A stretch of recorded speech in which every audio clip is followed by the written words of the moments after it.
boss, sa bidyong ito ay i-share ko po sa inyo yung aking ginagawa dito sa probinsya. Tawagin nga nila ay buhay probinsya.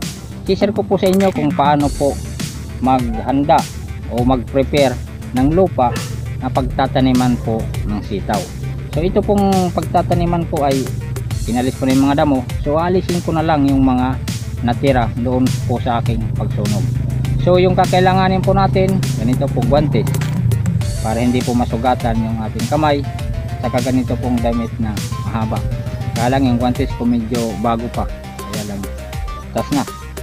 Tapos ganito po. Ayan. Tapos goma. Yung goma na to ay gagamitin natin para pangsiga. Kasi yung mga ganito ay itatambak po natin doon. So ilalagay po natin ito dito.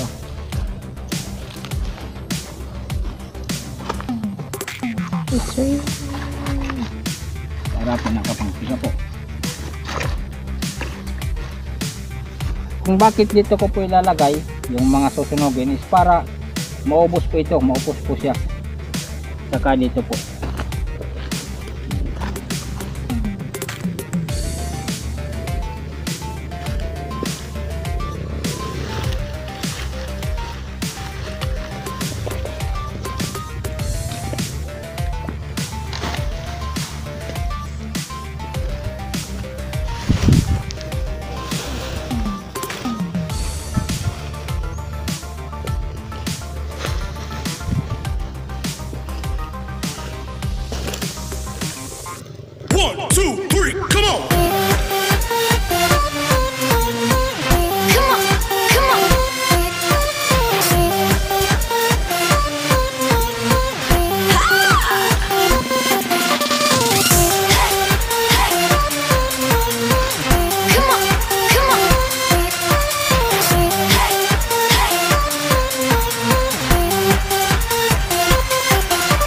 Ito naman ay gagamitin natin sa pangkahi.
Kapagod mga boss, ganun talaga ang buhay sa probinsya.